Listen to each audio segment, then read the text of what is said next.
कि अगर वक्फ बोर्ड की जमीन पर कोई 12 साल तक किराएदार रह गया तो वो उसकी जमीन हो जाएगी। कितना खतरनाक। वाह भाई वाह, अच्छी जगह है, अच्छे दाम में किराए पर ले लो, 12 साल तक किराया भरो, 13वें साल के अंदर में जाके कोर्ट में सबमिट कर देना, सर हम तुम्हें तो 13 साल हो गए, ये जमीन हमें दे दीजिए।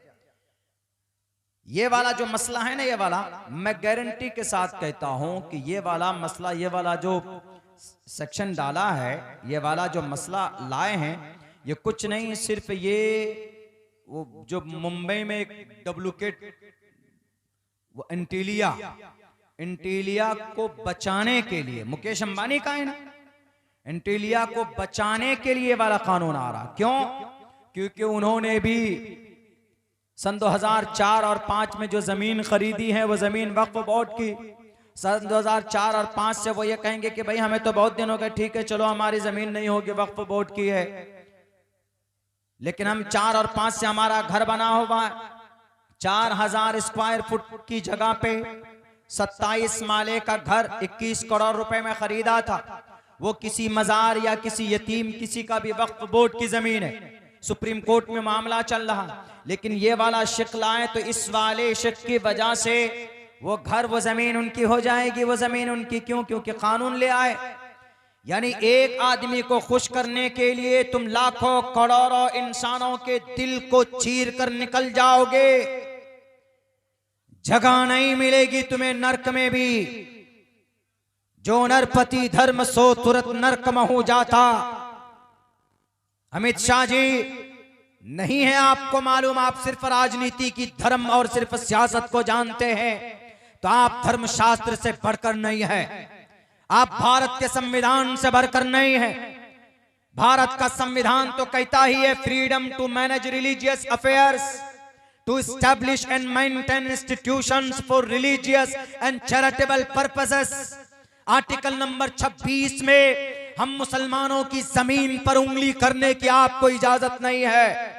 हम मुसलमान अपनी वक्फ की जमीन को किराए पर दें या ना दें, ये वक्फ बोर्ड का मसला है, वक्फ बोर्ड तय करेगा। लेकिन आपको हमारी धार्मिक मामलों पर मत आइए। अगर आपने कष्ट और तकलीफ दी है तो याद रखो, श्रीमद् भगवत गीता में वाज़े लफ्जों में परमात्मा ने कहा है, सो नर तुरंत नरक में हो जाता। जो इस जमीन पर बैठकर, गद्दी पर बैठकर जो आदमी लोगों को तकलीफ देता है, दिक्कत में परेशानी में डालता है, सो नर तुरंत हमेशा के लिए फौरन नरक में जाता है। ये मनुस्मृति के अंदर भी और श्रीमद् भगवत गीता के अंदर भी।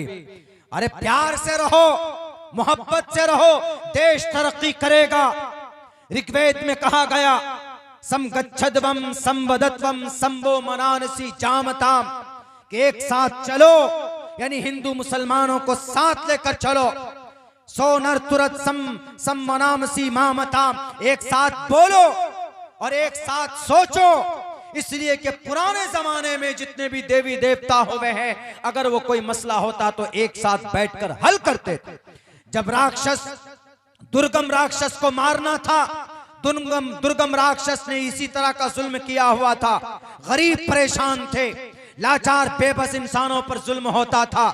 दुर्गम राक्षस का जब इसको मारने के लिए ब्रह्मा आए, नहीं मार पाए, और देवी देवता आए तो नहीं मार पाए, तो सारे देवी देवताओं ने मिलकर बैठकर इत्तेहाद के साथ, यानी समगच्छादवम संवदत्वम संवो मनानसी जामताम, जैसे देवी देवता मिलकर बैठकर जब उन्होंने मनन किया, मनन का मतलब उन्होंने ध्यान लगाया, उन्होंने इबादत की, तो वहीं पर से एक शक्ति वजूद में आई।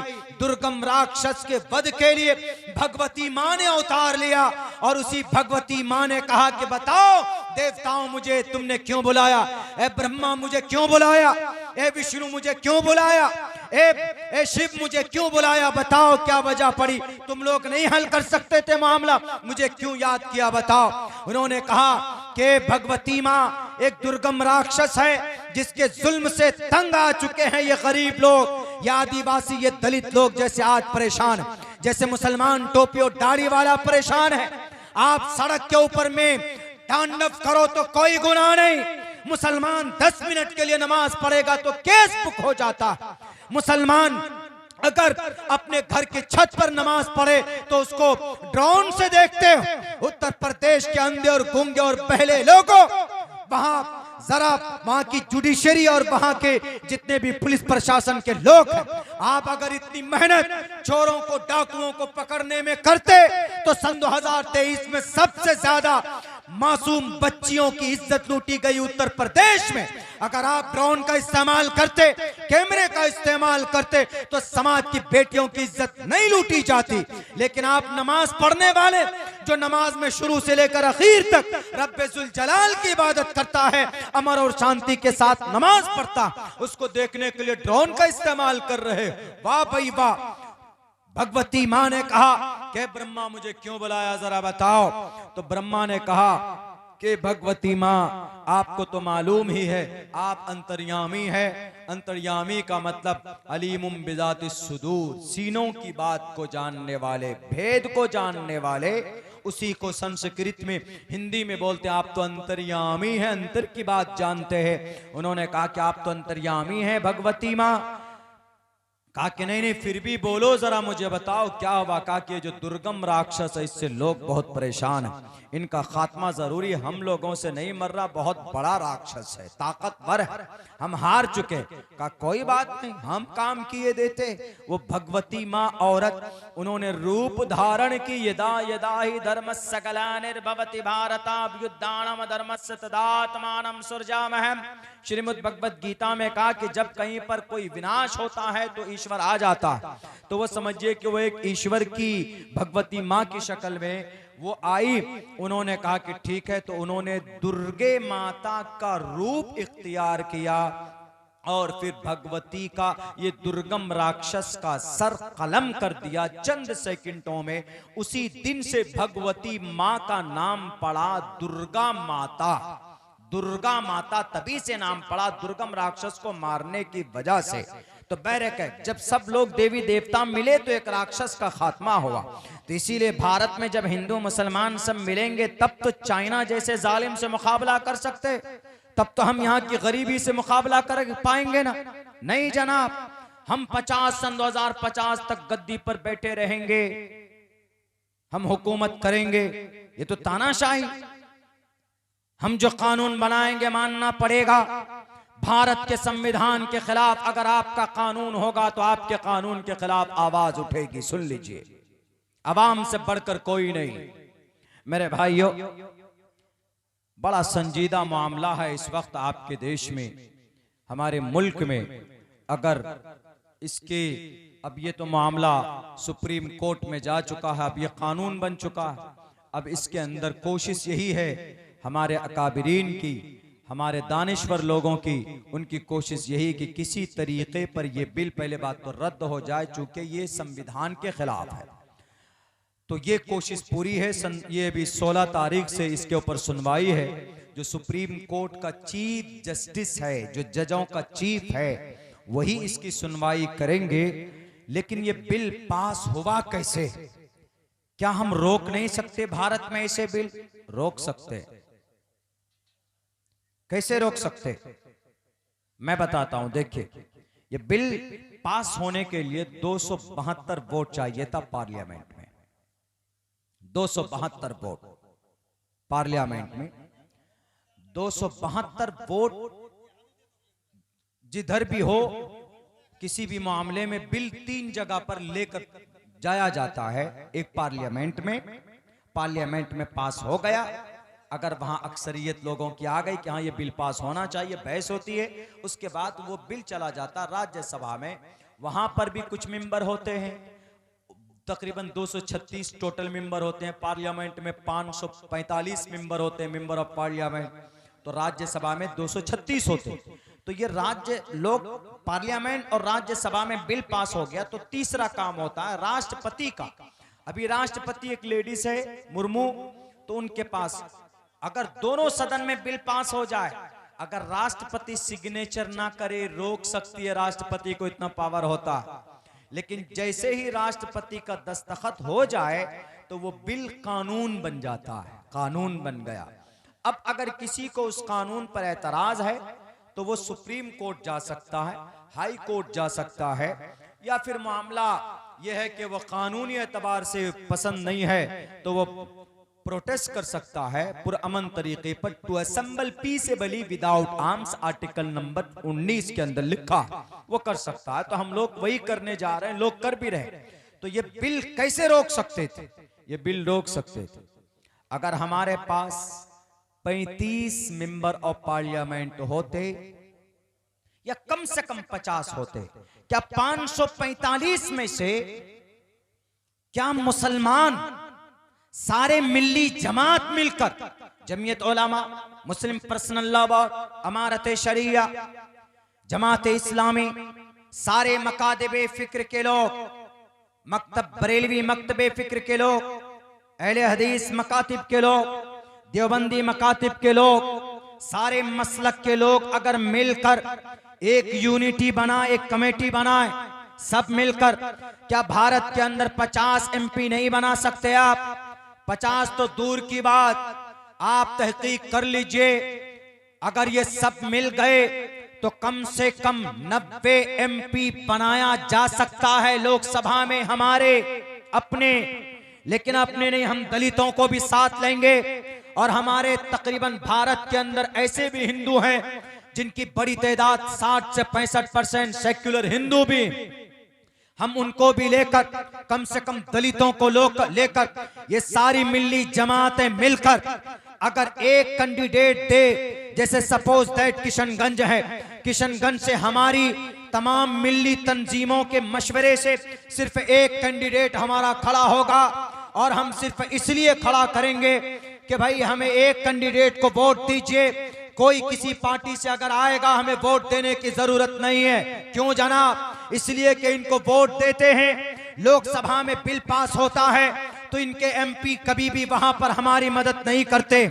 अभी कोई राहुल गांधी एक लफ्ज बोला, प्रियंका गांधी बोला, पार्लियामेंट में न बोला और न वहां पर पहुंचे तो कुछ देर के लिए पहुंचे। हमने वोट दिया नीतीश को, नीतीश के पास 12 MP, लेकिन नीतीश ने इस बिल को पास कराने में मदद की। हमने वोट दिया किनको? चंद्रबाबू नायडू को। चंद्रबाबू नायडू के पास 16 MP थे, हम उनके दुआएं करते रहे, ए नीतीश साहब हमारी मदद कर दीजिए, ए चंद्रबाबू आप हमारी मदद कीजिए। ए चिराग पासवान 5 MP हैं चिराग पासवान के, 2 MP है जयंत चौधरी के। अगर ये तीनों चारों लोग अगर अपने MP को मुखालफत में कहते कि नहीं इस बिल को पास नहीं होने देना, वोट मत करो, ये सब मिलाकर 35 होते। अगर ये 35 MP मुखालफत में वोट करते तो कयामत की सुबह तक वो बिल पास नहीं हो सकता था। इसीलिए अब मिल्ली क़यादत, मिल्ली जमातों के लोगों को एक प्लेटफॉर्म बनाना होगा। अरे देवबंदी मकतबे फिक्र का मसलक कुछ भी हो, बरेलवी मकतबे फिक्र का मसलक कुछ भी हो, अहले हदीस का मकतब उनका मसलक कुछ भी हो, लेकिन आप लोग मसलब के नाम पर नहीं, मिल्ली मसले पर, समाजी मसले पर अगर ये सब मुत्तहिद होकर ज्यादा नहीं 50 सीट पर इलेक्शन लड़े और 50 सीट की वजह से हम किसी को गद्दी में बैठा भी सकते हैं और उसको कान पकड़कर उतार भी सकते हैं। इलेक्शन के अंदर पूरे 545 सीट जरूरी नहीं होते। अगर आपके पास 50 सीट होता तो आज आपको नीतीश कुमार, चंद्रबाबू नायडू के पीछे पीछे जाना नहीं पड़ता। आपके हैं इतने वोट। इसीलिए जो लोग बोलते थे कि सियासत जरूरी नहीं है, सियासत जरूरी है भारत में, नहीं तो तुम्हारी मस्जिदें तोड़ी जाएंगी, कानून बन चुका है। इसीलिए इसे जुल्म करने वाले कानून को रोकने के लिए एहतजाज से काम नहीं चलेगा। एहतजाज से कानून तब वापस होता है जब 2 साल तक बैठेंगे आप सड़कों पर और 700 लोग शहीद होंगे। किसान ने 2 साल तक धरना किया, 700 लोग शहीद हुए, तब जाकर उन्होंने कानून को वापस किया। आजकल हमारे प्रोटेस्ट को दंगों में बदल देते। सिर्फ प्रोटेस्ट से काम नहीं चलेगा। अरे जहां पर बैठकर वोटिंग होती वहां पर बैठने के लिए फिक्रें क्यों नहीं करते? खुदा की कसम, नस्ल अब इंटेलिजेंट हो चुकी। वो पहले पुराने जमाने के दकियानूसी ख्याल के लोग गए वो दादा आदम के जमाने के सोच वाले गए। अब हमारी नई जनरेशन है, ये समझती है क्या सही है क्या गलत है।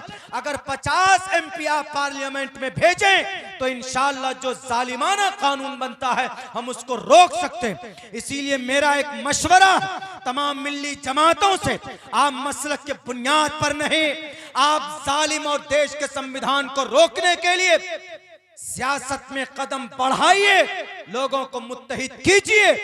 50 लोकसभा सीट के ऊपर फाइट कीजिए, सिर्फ इसलिए कि हम देश के संविधान को बचाने के लिए हम ये कंटेस्ट कर रहे हैं। तो इंशाअल्लाह तबारक व तआला हमें न ज्यादा प्रोटेस्ट की जरूरत पड़ेगी और ना ही ज्यादा हमें एहतजाज और ना ही जलसे और जुलूस की जरूरत पड़ेगी। बनाया जा सकता, पढ़िए, रविश कुमार साहब बहुत बड़े सीनियर जर्नलिस्ट है, उनका आर्टिकल पढ़िए, उनकी वीडियो देखिए।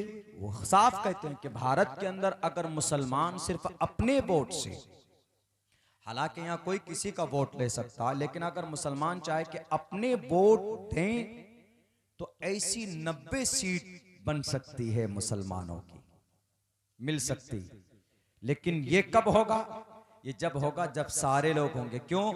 अगर कोई बरेलवी मसलक से कोई कैंडिडेट होता, अरे वो तो बरेलवी है, नहीं भाई अहले हदीस वाले नहीं देंगे, देवबंदी वाले नहीं देंगे। कोई देवबंदी होता तो उधर अहले हदीस वाला कान खड़ा करता, जमात इस्लामी से होता तो उधर दूसरे मकतबे फिक्र के लोग कान खड़े कर लेते। नहीं भाई, मिलकर मशवरे से पूरे भारत के अंदर एक जमात ऐसी बनाई जाए जो इन तमाम मिल्ली जमातों से ले लेकर बनाए। आपका मसलक क्या है? कोई रफ़ाए दैन करता है कि नहीं करता है? कोई हाथ एक हाथ से मिलाता, मुसाफा की 2 हाथ से मिलाता, और कोई कैसे नमाज पढ़ता है, कोई कैसे खाना खाता है, कोई कैसे निकाह करता है। वो मसला वो शरई बात है, उसके ऊपर मत जाइए। आपकी बर्बादी के जो कानून बने, आज जरा बताइए क्या मस्जिदों में बुलडोजर चलाएगा योगी आदित्यनाथ तो पूछकर चलाएगा क्या रहे ये अहले हदीस की मस्जिद है कि देवबंदी की मस्जिद है कि बरेलवी की मस्जिद? सबकी मस्जिद पर चले। जरा बताओ तुम दरूद पढ़ते थे कि नहीं पढ़ते थे? हर कोई जद में है ना। इसीलिए मेरे इस पैगाम को सीरियसली लीजिए।